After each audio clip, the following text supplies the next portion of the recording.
السلام علیکم ورحمۃ اللہ وبرکاتہ۔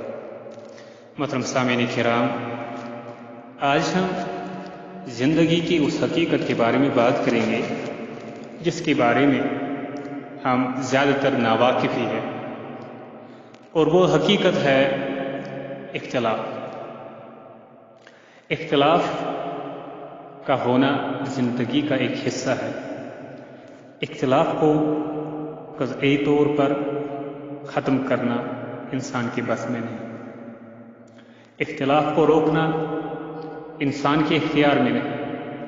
البتہ یہ ممکن ہے کہ اختلاف ہونے پر انسان اپنے رویے اور ایٹیچیوڈ کو کنٹرول میں رکھے۔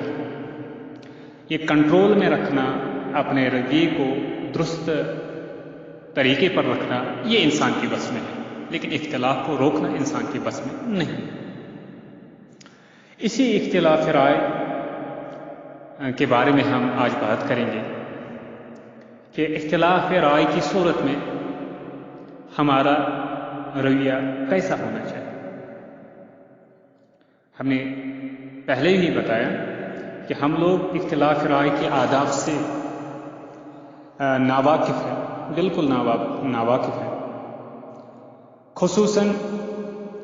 بالخصوص دینی اختلاف کے وقت ہمارا پہلا ریسپانس یہ ہوتا ہے کہ ہم اپوننٹ اور مخالف کی نیت کے بارے میں فوری طور شک میں مبتلا ہو جاتے ہیں، اور یہ سمجھتے ہیں کہ وہ شخص کوئی گمراہی پھیلانے کے لیے یا کوئی فتنہ پیدا کرنے کے لیے یہ پوائنٹ آف ویو پیش کر رہا ہے۔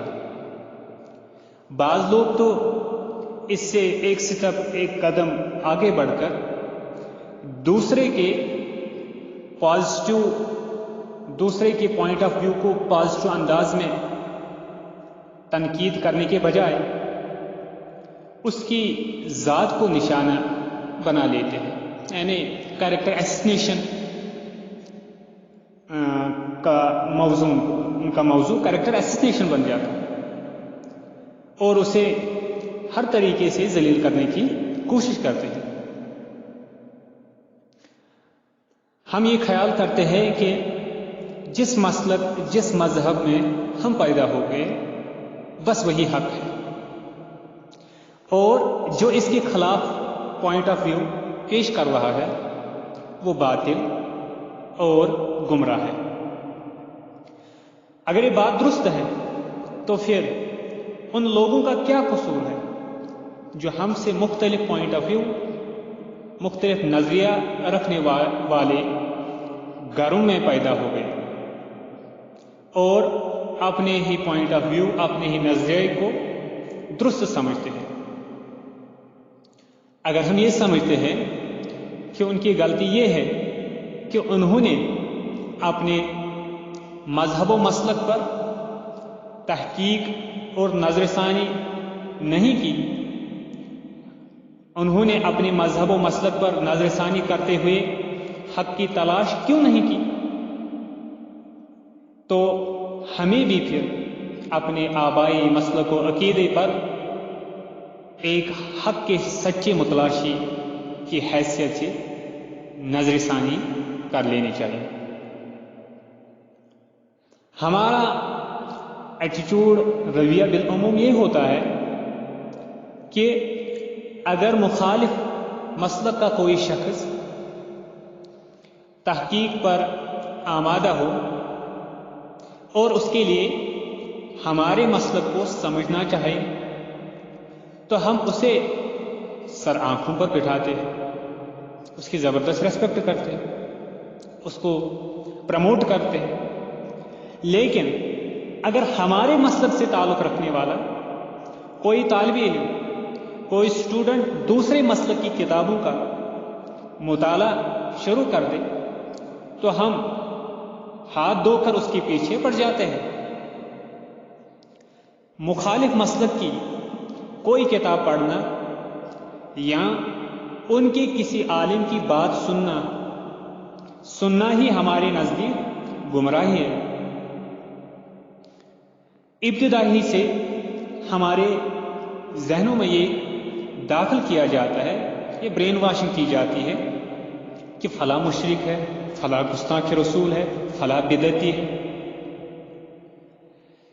اس کی کوئی بات سننا یا اس کی کوئی کتاب پڑھنا ناجائز ہے کیونکہ اس سے گمراہ ہونے کا خطرہ ہے۔ بعض لوگوں کے نزدیک تو دوسرے مسلک کے کسی شخص کو سلام کرنے یا اس سے مصافحہ کرنے سے ہی نکاح فاسد ہو جاتا ہے۔ ہمارا دین اسلام جو ہے وہ عدل و انصاف کا علم بردار ہے اور اسی عدل و انصاف کا حکم دیتا ہے۔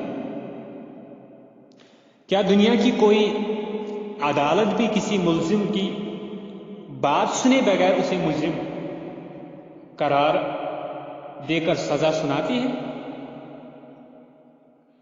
بدقسمتی سے ہمارے عام مسلمان عدل و انصاف کے علم بردار کہلانے کے ساتھ ساتھ دوسرے مسلک کے لوگوں کی بات سنے بغیر ان کے متعلق گستاخ رسول، بدعتی، مشرک، کفر یہ سارے فتویٰ جاری کرنے میں کوئی جھجک محسوس نہیں کرتے، یہاں تک کہ مخالف مسلک کے کسی شخص کو قتل کر دینا کوئی گناہ ہی سمجھا نہیں جاتا۔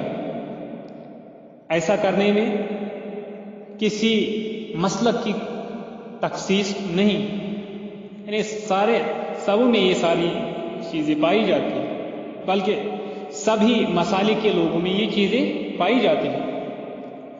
اس بات کو سبھی بھول جاتے ہیں کہ اس طرح وہ عدل و انصاف کو خون کرنے میں مصروف ہے۔ اختلاف رائے تو بہت معمولی سی بات ہے، ذرا غور کیجیے تو قومی دشمنی کے معاملے میں بھی قرآن مجید نے ہمیں کیا ہدایت، کیا رہنمائی فرمائی ہے، اور وہ ہے وَلَا يَجْرِمَنَّكُمْ شَنَانُ قَوْمٍ عَلَىٰ أَلَّا تَعْدِلُوا اعْدِلُوا هُوَ أَقْرَبُ لِلتَّقْوَىٰ۔ یہ سورہ مائدہ سورہ نمبر 5 اور آیت نمبر 8 ہے۔ یعنی اللہ تعالیٰ فرماتے ہیں کسی قوم کی دشمنی تمہیں اس بات پر مجبور نہ کرے کہ تم عدل نہ کرو، عدل کرو، یہ تقویٰ کے زیادہ قریب ہے۔ کسی اختلاف رائے کی صورت میں اگر ہم دوسرے کے پوائنٹ آف ویو پر تنقید کریں تو اس میں کچھ آداب کا بجا لانا، عدل و انصاف اور علم و عقل کے مسلمہ اصول کی روشنی میں انتہائی ضروری ہے۔ اور ان آداب میں سے ایک یہ ہے کہ جس شخص پر تنقید کی جا رہی ہو اس کا پوائنٹ آف ویو، اس کا نقطۂ نظر پوری دیانتداری سے سمجھا جائے۔ نمبر 2، اگر اسے کئی بیان کرنا مقصود ہو تو بے کام و کاست، یعنی بغیر کسی کمی یا اضافے کے بیان کیا جائے۔ نمبر 3، جس دائرے میں تنقید کی جا رہی ہے اپنی بات اسی دائرے تک محدود رکھی جائے۔ نمبر 4، اگر کوئی الزام یا مقدمہ قائم کیا جائے تو وہ ہر لحاظ سے ثابت اور مؤکد ہو، وہ ثابت وہ بات ہو۔ نمبر 5 ہے کہ مخاطب کی نیت پر حملہ نہ کیا جائے بلکہ استدلال تک محدود رہا جائے۔ نمبر 6 یہ کہ بات کو اتفاق سے اختلاف کی طرف لیا جایا جانا چاہیے، نہ کہ اختلاف سے اتفاق کی طرف۔ نمبر 7 یہ کہ پیش نظر اس کی ریفیوٹیشن اور نیگیشن کرنی نہ ہو، یعنی پیش نظر ابطال نہیں بلکہ اصلاح ہو، مقصد ہو اصلاح کرنا، مقصد دروازے کو یعنی کھٹکھٹانا ہے، دروازے کو توڑنا نہیں ہے، خبردار کرنا مقصد ہے، اس کی تحقیر اور اسے ذلیل کرنا مقصود نہ ہو۔ اسی طریقے سے اور ایک پوائنٹ یہ کہ اسلوب بیان کرنے کا جو اسلوب ہو وہ شائستہ ہو، وہ بازری زبان استعمال نہ کی جائے۔ اسی طریقے سے اور ایک نقطہ یہ کہ اگر غور